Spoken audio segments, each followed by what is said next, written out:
about to about people and this were power, board driver for because I'm a mom like a crack. And I want to call. Okay. I never to be a cotogas at him. I never to be a cotoe at him. And the Rama is great mean to spare pass. You be born and then. I'm not going to want to grow. And now here, my almost see ya.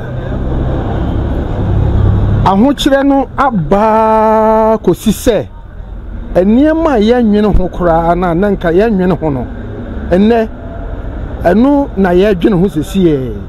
And there a yamin there too. Debu or I, Debu or I, Janaba Cosso, Debu also saw M. Cosso, and no, and yet MPP near Yankopon a digger. Baumiano as I said to Abanamano. He said, my partner now do I also Baba to us. And I don't want my wedding caca as a politics and contompo cacano cracker. It is over Transwa. Dear he and a young Fanya Jumani, Wenty and as I say, to Abama Baumia. I see the food you are pan. And I piano. Good. Seven NDC Abba, MPP Abba. There will be a dear wire. I mean, Mumudia, the MPP number 2 man. The woman who saw more food be a pa. But you, Ubia or Konya of Faso, and I saw share at the Tuaba. She was sitting in Mona, a dear pan would just swat about a few. Okay, about what we are to Munia now, Mamba Pais or Tuaba. There's all share the Anyame compound. Sabi, or mine or Mampay, Mamma, or Bedi Suppain. Nakopon, and so ye, dear Soye, a Kufada Bedi, or Mampa, once to the Soya wire. Baumadu Medi, and me who do bet to my year. At the American United say, 2 million no Yamina a deba. So what the Mampani, Mahama Beba, or de Baumeba, 2 million Ferrari, and in the fear about a year cotono. Cocha Wadene, and Yatim Didi, and Yakasatuchi. Shawa setrem ne koto aba e ma de ofu so betima boa na yam fanti want to enfanto ya adwumu say to me bia o kan romance 13 a what to me nyina awrade na de asi wo e de emre ye ho asema adunti se ye Ghana foi yemfa adwene pa enta obi biara nya me to me mo beba be di o man so na move o man no na maye ma bone enhye ye ma se MPP amenti menye de me ye NDC amenti menye de me ye yentu ato so o man ma na yen ka sempan for mine ho na de obeba bia say mahamo say baomio yen fancy yen tai chiri na o man no ye de koyanim. Thank you. Free ye kwabato so December 7th ye hwe amonyeku ahodo NDC abedi o mine so hwe MPP abedi o mine so policies no wo ha de na ekoyi antafi nka onya ya nka Ghana fana so boto aba e de ama no you we de nyabone bi esi de food you apa no na ye piano good seven NDC Abba MPP Abba ye hunu obi a de waye na me mumu de MPP number 2 man no because ma hu so mo food you apa do food you apa no ndi piano na e de apa na MPP fo afra wo be piano de me den say electoral commission ya we sisoi the friend Banobio Benjamin okay. Well, my classmate, you know, to be as a secondary school. Oh, okay. We are no. When you be managed to one, yeah, you be into no. And in my honey area. So what I say, and you so be a banner so say, I could have need you school. Who beat me a conquan or better? I didn't know a Ghana for young piano, a man of Ghana for Ankara.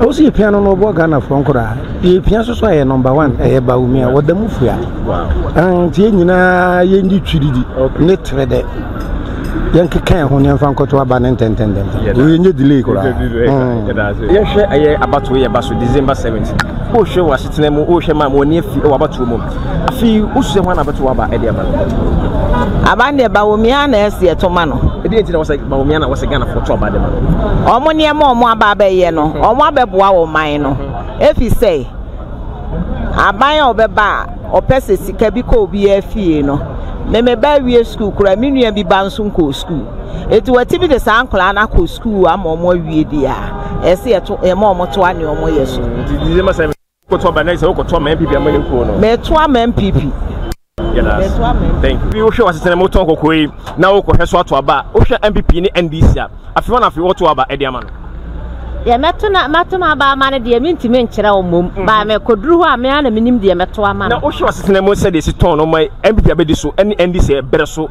wo hwe wasetena mpa e fo no mo tena so a etimi to wa de pa na se no makoyi ade ton de bra ene de eye nyame na eche o dabi wo ho aye wo dabi wo ho adwa no be koso dabi wo nso so a enkoso eno no enye MPP ni ayi nyankopon na edidwa ti eno de mintimi nkyerɛ sɛ we betena so na dwaba na se dwamma eno nso so wo ho na abato na mo ka mugusu bebrebe a mo kan ibira abato yi bɛkɔ akɔto nso so da bia so ye de yegina na yegina bia yegina na yegina enti sɛ yanya dan kurom ha yanya de ade na yanya de tia na tia enti ye de bɔ mpa ye sɛ nyame bɛma nipa a wo benya no na nka nyankopɔn sa kyera no na o madom ye na amoa ye na ye nso ye ho ntɔ ye ɛno nko ana ye hwehwɛ enti me de minim no de oni pa kro se de ba de se obia e pere me gba me ye se ba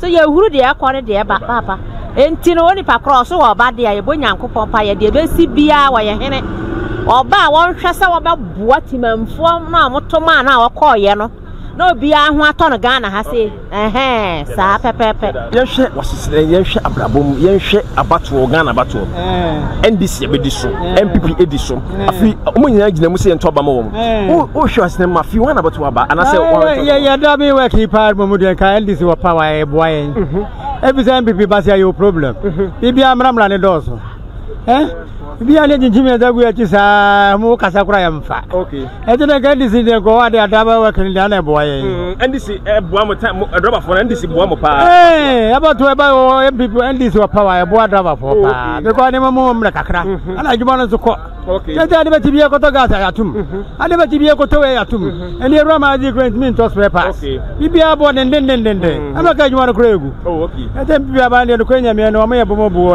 driver for the mo bo mo side mo okay and the moment NDC dia ye jira mo pawe na juma no kona nim ye hwe afia bato December 7 o hwe wasitene mu o hwe nkrofo NDC abedi so MPP abedi so amanyiko ahodo o chada wo enyoku bebrebe afia ho na wodi kokromoti beto aba e dia ma no kokromoti ende beto ama chada mu ko ze mpa info mo dia so ayi hunu ayi bia ndi ensesem ne yemfa mlante ne bi mla na yenhwe de beko okay nti sa na me de ma adwene ye me yemfa mlante mla na mpa info ne de ja yemfa mu nsi nchen kakra okay nti sa na me ma adwene ye December 7th chada na eko chada na beto ama pacho yenhwe eye December 7th abato ya ye koso Ghana ye koso ekwato aba me so ye panyin a wato aba edi abato achi e wo man MPP abedi so NDC edi so wo hwe afanu nyina policies ahodo dia na odi so a the policies no esimi eboa pa na setimi bo oman Ghana policy na o ka ho asem afanu nyina na obia kuta ne politics and policies oma amano ete ho asem ni nyina so eye adwempa ene adepa ya omo kama amanfo no ete na die ewo mu ne se omo de policy no ba na ehu akade no esese eba na amamufo no enya no edu ba bia ya na entimi emma so saa enti na ama policy no na kwankyere no na ayera eye adwenkyere papa obia de ba Ghanafo esom nemum aka ne yo no eno ne ade a Ghanafo a sisi a yedi hu yawo ebise obitimi ba otimi ka se mema obia ho ato no me yesei ena wo hwe oman ya wo mu sesie ya ahokyere no aba kosise eniema ye nwene ho kura na nka ye nwene ho no enne enu na ye dwene ho sesie hwe bibiti se wafa trotro efri amanfrom na wo ba bantema yetimi ji wo kasi ka mako enan ya mekasa ye o omoji kasi ka mako enan edu point bi so a nipa na bagu ho bebrebe no enka asuofo na yaji 5 cedis no obi timi de car be gina so oje 20 cedis na asomaba emrantie ewom omuko school ema nkwala nkete eko school omu nyina gina station ho obi koye interview anopa okoye interview ope car be sia akwa interview because of say transportation keke a obenya no de akwa interview no ya failing no because want me anu hontem enti baby Ghana ya do sesi anu we ya de esenka high ese mpanyifo no ehwe na niema na ase omo no omo ni nam wiemu ni baabi nti omo hu de ekoso no mpanyifo nam wiemu enti niema na high wa ase ha no aye bebrebe hwe ko ode ko gina kokowura yi ho na kasa wo to koko ode wo se wo to koko no one you 20 cedis o me me ba se sia me to anwamo no oti 15 cedis no me hwe no nam se ahwa me yem bodam me yem ebe bodam enti se ma me no ode ma nya 20 cedis preko me nko am dia no pay o me ba ma Jessica ofie awia medidi enwomre enti ode economically no me fa ne say 1.2 a day. What you man market you say? Oh, okay. Wow, statistics. Market you no say. Enti ye to aba. Omo ke kan sem. We so obey say. Obi a dia so no kure kakra wom. Na offense ahwodin so ndima otimi e de ye enti na adane ntro. Oh, Obi ka 24 hours economy, policy, NDC. Oh, it's true. Me my admin on your plan. Me admin on your plan by almost 20 years. A drew point to be no. Now abrofo no here 100 buses for 100 days. Abrofo by admin pon. Ekofi. Ekwafo so ji contract e dey na bae empanyifo no stress say omo hia nipa o mbeba anajo and the 24 hours economy no e adwuma won your plan ho sata make obi o adwuma on your plan bi o pa on friend e adwuma within 100 days no na ya 100 buses no wow etina make cha say nsem ebi ya no kre ebi so ebi wo ho na ayese ahodi ni onti na ntimi ameye no kre me madam for ne fe ne Benevi obebie pharmacy obantuma pharmacy na obi e no na edu anwumre o ma ebe pon no afi na nkrofo be pa edu ato ye go share na madam for dia tumani na ene say na tedi na adentina o mo obi ma anajo masa me catch us over farm adwuma here na oma me ayi gate a obi wo mu anajo obetimi aton ade o yusu 24 hours economy and or dey ton medicine our bantama I find Benevi okay nyama ni bebre ho media dance p enti nyama ni bi ho eba eye no kre ebetimi aye adwuma enti ye nyina ye nkamom na ye den ye nyama ni adwuma se SHS aba me nyin tumu se SHS no se sia na eba e wo hodada enti aba ama se atre enti atre de a ye nyina ye nkamom na ye hu mfumso a ye de ewom na afa ye mfa yie ntutu yie na MPP NDC ye nyina ye ho ntoye because ye di ache no omo ma ye bre enti ayade a ehia papa ensam no bebrebe na ja yeta amene ne bre ye gine kakra no di pacho wo hwe aye amanyeko pede wan menchichimu kakra wo de aye a na fi wo hwe wastenem pass oh okay matiti policy di say den some de go dwai NDC ne pipi one Africa African ka wo do kokoma to abama na nka beboa me kwabra mensa meti hey e fra me chairman Philip Abalo Bensa no me se adie eye mamia me hu se adie eye mame me mie ma no enka nchire obi a okay Because the Jinabia Mijane, me a chairman of garages. Oh, okay. I zone 27 at the Port Junction. Intimidate a dumb and a year Juma. What I say? MPP Shamase, NDC Shamase, PPP Shamase, Apalu Shamase. Now, Apalu Nasambia or Kayan, oh, Mania, I am sitting in Mania Sajisa. Sanka what to me, Sanka boy. Especially more if one. Okay.